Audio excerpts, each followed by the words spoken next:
Hello everyone, আসসালামু আলাইকুম। সবার কি অবস্থা, কেমন আছেন? আই হোপ সবাই অনেক বেশি ভালো আছেন।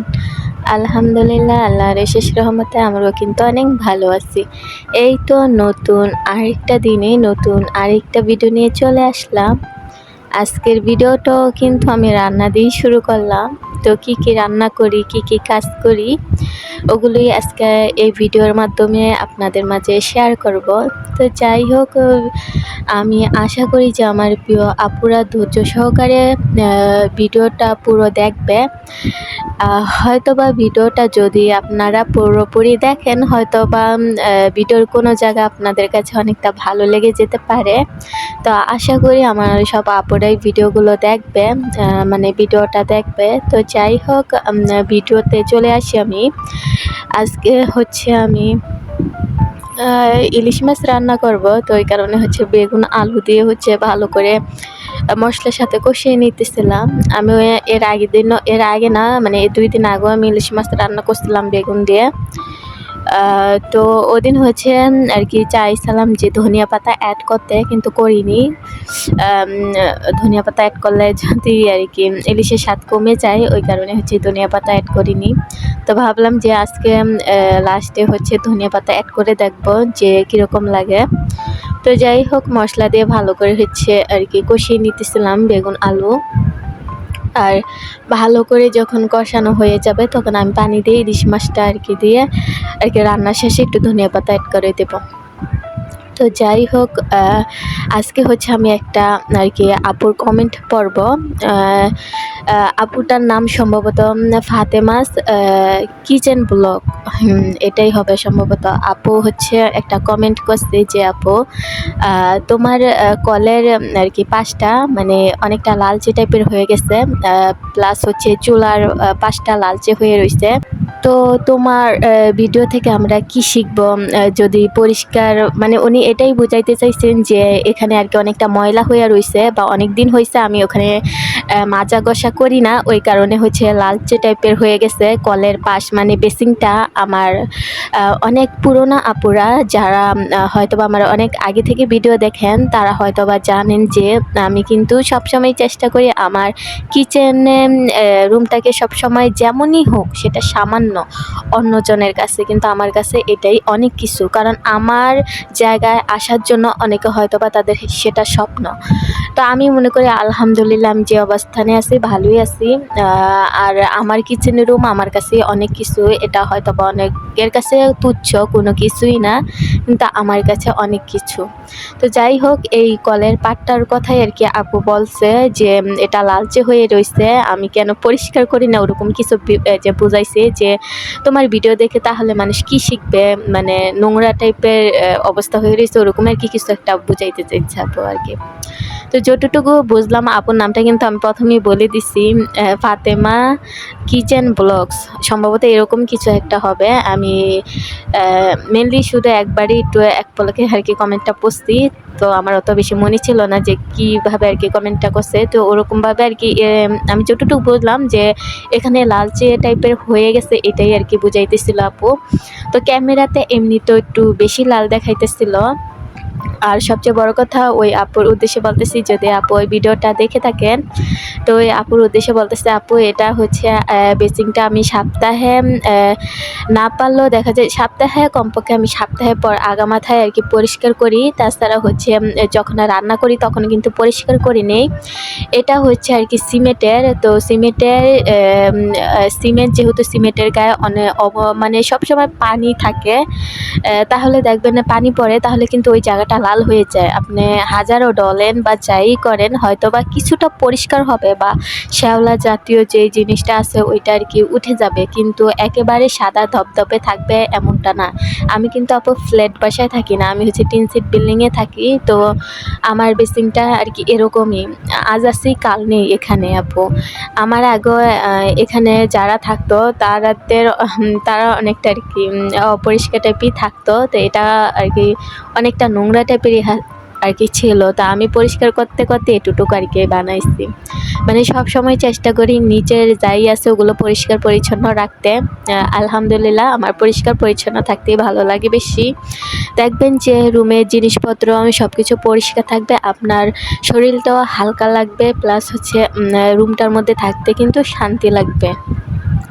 তো ওই আপুর কারণেই হচ্ছে আর কি এই ভিডিওটা নেওয়া, কারণ আমি যখন আর কি সব জিনিসপত্র বা সব কিছু ক্লিন করি তখন কিন্তু আমি ভিডিও নেই না, এগুলো কিন্তু অফ ক্যামেরাই করি। তো আজকে হচ্ছে ওই আপুর জন্য আর কি দেখানোর জন্যই হচ্ছে এই ভিডিওটা নেওয়া।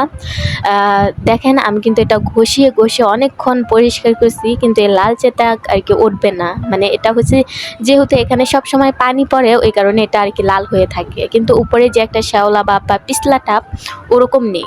ওরকম থাকবে কেন, কারণ আমি তো সবসময় এটাকে পরিষ্কার করে রাখি, ওটা তো থাকবে না।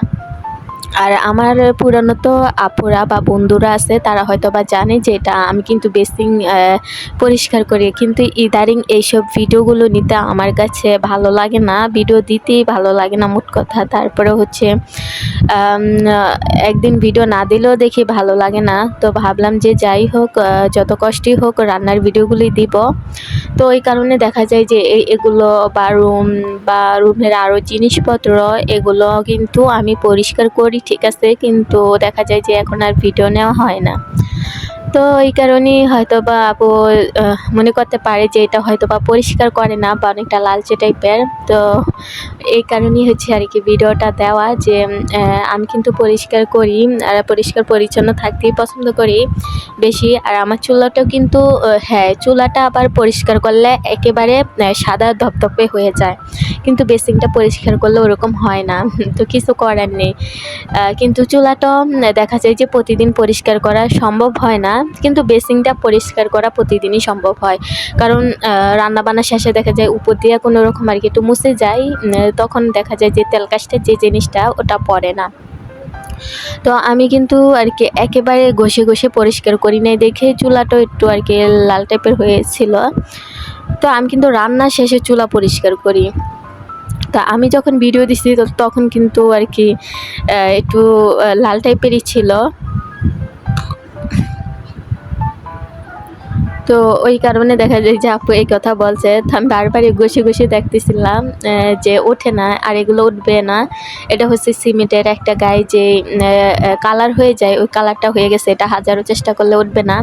আর আমি সবসময় যেহেতু পরিষ্কার করি, তো এখানে কোনো শ্যাওলা বা পিছলা টাইপের যে জিনিসটা ওটাও পড়ে না, পড়বে কীভাবে, সাথেই আমি পরিষ্কার করে নিই। তো যাই হোক এই ভিডিওটা আজকে শেয়ার করতাম না, কিন্তু ওই আপুর উদ্দেশ্যে আর কি শেয়ার করা। তো যাই হোক ওই আপুর চোখে যদি আর কি ভিডিওটা পড়ে, হ্যাঁ, আপু অবশ্যই দেখবেন আর আপনার ভুলটা আপনি অবশ্যই হয়তো বা বুঝতে পারবেন।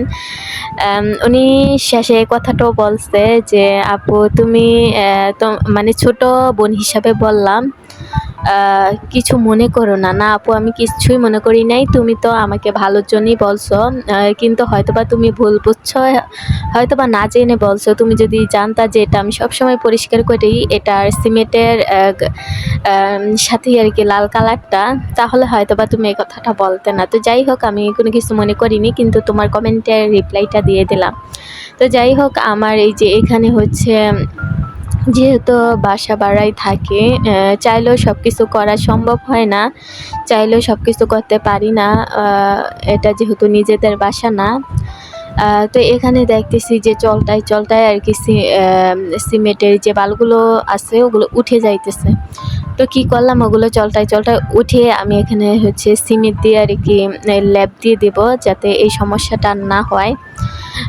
তো যাই হোক এই জিনিসগুলো অনেক সুন্দর করে পরিপাটি করে হয়তোবা করতাম, বা আরও অনেক কিছুই করতাম যদি নিজের বাসা হতো।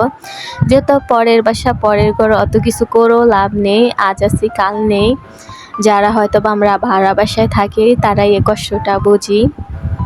তো যাই হোক এখানে হচ্ছে সব কিছু আমি সুন্দর করে বালুগুলো একসাথে নিয়ে নিলাম। এখন এগুলো আমি রেখে দেবো আলাদা করে, এগুলো আর কাজে লাগবে না, ময়লা জড়িতে আর কি ফেলে দেব। আর নতুন করে সিমেন্ট নিব, কিন্তু দুঃখজনক কথাই হচ্ছে একটা, আমি সিমেন্টগুলো হচ্ছে অনেক দিন আগে আর কি এনে রাখছি। তো যেহেতু পলির মধ্যে ছিল, এই কারণে দেখা গেছে যে যেহেতু মুখটা আর কি বাতাসে ঢোকার কারণে হয়তোবা এই কারণে হয়তোবা সিমেন্টগুলো আর কি অনেকটা দলা পেকে গেছে। তো ওই সিমেন্ট দিয়ে হচ্ছে এটা করা অনেকটা কষ্টসাধ্য হয়ে গেছে আমার কাছে। তো আমি এটা আর কি উঠানোর পরে দেখছি যে সিমেন্টের আর কি এই অবস্থা, মানে দলা দলা টাইপের হয়ে গেছে। তো যাই হোক, এখানে জায়গাটা আর কি সুন্দর করার জন্য সিমেন্ট তো লাগবেই। তো যাই হোক, হাতে হচ্ছে পলি পেঁচিয়ে নিলাম। সিমেন্ট কিন্তু হাত পা একেবারে খেয়ে ফেলে, মানে হাতে যদি লাগে তাহলে হাত কিন্তু মানে একেবারে খেয়ে ফেলবে, এরকম একটা অবস্থা, মানে হাতের চামড়া অর্ধেক উঠিয়ে যাবে এরকম অবস্থা। তো আমি হচ্ছে পলি পেঁচিয়ে নিচ্ছি হাতে। এখন হচ্ছে ভালো করে সিমেন্টটা আর কি গুলিয়ে নেব। আপনারা হয়তোবা দেখলেই বুঝতে পারতেছেন যে সিমেন্টটা কিন্তু দলা পাকিয়ে গেছে। তো এই সিমেন্টটা দিয়ে হয়তোবা এখানে সুন্দর করে করা যাবে না, কিন্তু কিছু করার নেই, আপাতত এটা দিয়েই চালিয়ে দিতে হবে। তো ভালো করে হচ্ছে একটু আর কি গুঁড়ো করে নিতেছিলাম, তারপরে দেখতেছিলাম যে গুঁড়ো হয় না। তো যেটুকুই হবে ওইটুকু দিয়ে পরবর্তীতে আমি আবার সিমেন্ট আনিয়ে সাথে সাথে আর কি উপর দিয়ে লেপে দেব। তা আপনারা দেখতেই আর কি পেলেন যে আমি কীভাবে দিচ্ছি, এভাবে দিয়ে দিছি। তো উপরে হচ্ছে আবারও আমি সিমেন্ট এনে আর কি সুন্দর করে হচ্ছে লেপ দিয়ে দিব, তাহলে পুরোপুরি ঠিক হয়ে যাবে। তো যাই হোক, যে আপুরা ধৈর্য ধরে ভিডিওটা দেখছেন ওই আপুদেরকে জানাই অসংখ্য অসংখ্য ধন্যবাদ। আর ভিডিওটা কেমন হয়েছে অবশ্যই কমেন্টের মাধ্যমে জানাবেন। তো আজকের মতো ভিডিওটা এই পর্যন্তই, নতুন কোনো ভিডিওতে দেখা হবে। আল্লাহ হাফিজ।